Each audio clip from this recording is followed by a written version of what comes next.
Hey everyone, welcome back to Miniature Painting 101, a series of videos where I teach you all about miniature painting, painting miniatures, and everything in between. Yes. And this is part 68, Nihilakh Oxide, specifically aging, using this product to age brass, copper, or bronze. So today I will be adding some weathering to this brass miniature that was painted in a previous Miniature Painting 101.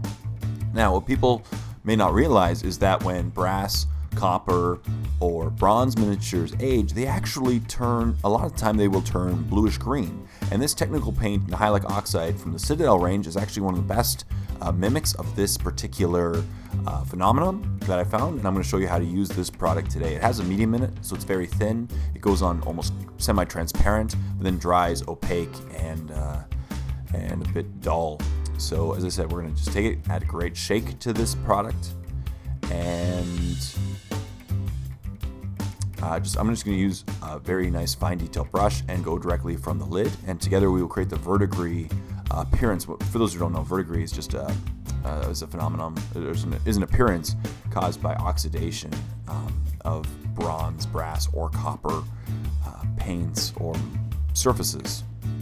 So the key is with this paint is to apply it into the recesses at the beginning. Now, and another key is to not apply it in a uniform fashion. Add more to some areas and less to others. Go heavy in some areas, light in others, because weathering does not happen in a uniform manner. It happens in a very almost a random appearance, as you'll see, but actually it just happens where the acid would react more. It's based on acidity and react in a bunch of science, which we're not going to care about. We're just going to mimic the appearance today. But it doesn't happen in a uniform fashion, so apply heavily in some areas, light in others. And what you do is you apply it in areas where water or substances would build up, so the crevices and the cracks. So specifically where typically there would be shading in the miniature, this is where you would apply the Nihilakh Oxide. As you can see, it goes on semi-transparent, but will dry a bit duller and more opaque. But it's a great paint. I do like it a lot, and every time I'm trying to age my brass, bronze, or copper, I do use this product. It's actually quite nice. It's one of my more favorite paints from the Citadel range for the technical range. And as you see, I'm just going to add it to one side of the miniature. That way there's a good comparison of the before and after. I'm just going to add it to all the areas in which I would normally add a shade. So all the recesses, the crevices, and the cracks for this first part of this tutorial. So just a little bit of a trivia for you. This verdigris appearance is very similar to the Statue of Liberty. Now, those of you who've seen the Statue of Liberty in real life, it appears green or greenish blue, and that's because of the oxidation that has occurred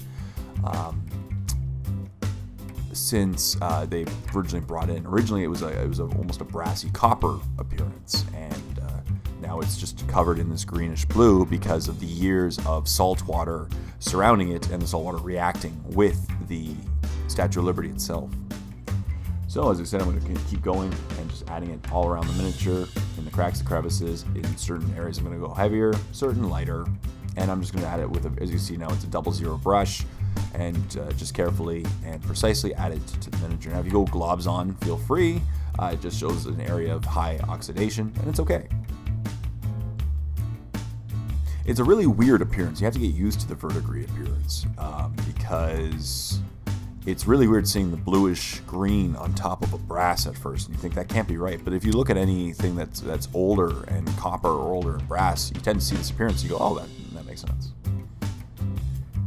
So there you go. That's after the first layer isn't done. You see the before and after. It's started to dry, and it's all dry now. It does dry pretty quickly, so it's a pretty easy one to work with.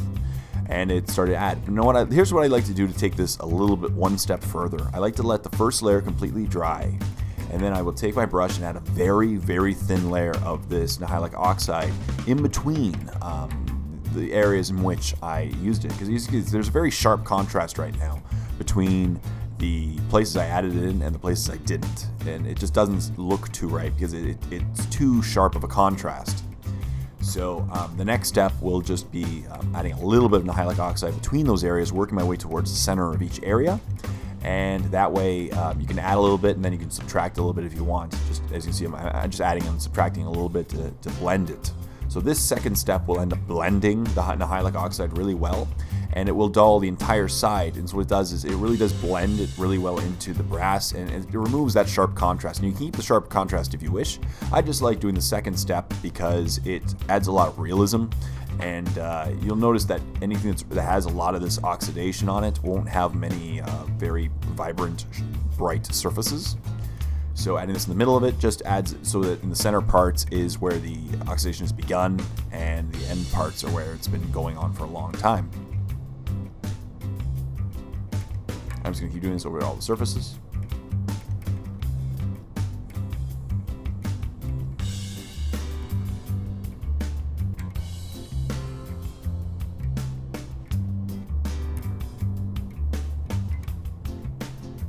As I said, so basically the keys to this product are use a thin brush, go in thin coats, apply it to the recesses first, and then the central parts after. And don't do it in a uniform appearance.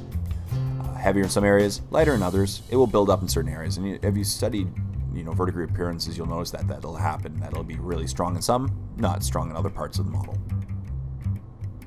And that's it. So now we have this half and half, so half before, half after, and it is completely oxidized. Now, as I said, you can apply this exact protocol to copper models and to bronze models. This was done on the brass model. I just like the contrast more and shows the best on the brass model, but it's very much applicable to the copper and bronze models as well. So as always, thank you very much for watching this episode of Miniature Painting 101. I really hope you enjoyed it and learned a little bit about Nihilakh Oxide. And stay tuned for part 69, which is just around the corner, next week as always. But if you don't want to wait for next week, check out The Warp. Click on the link for a free 14-day trial to my premium YouTube channel, where not only we get to see the next 6 months worth of Miniature Painting 101 episodes, you get to see over 50 start-to-finish painting tutorials, airbrush series, battle reports, face-off episodes, just some awesome wargaming content. So go ahead and check out The Warp. I think you'll love it. So thank you very much as always for watching. Until next time, this is Jay saying, happy painting, everyone.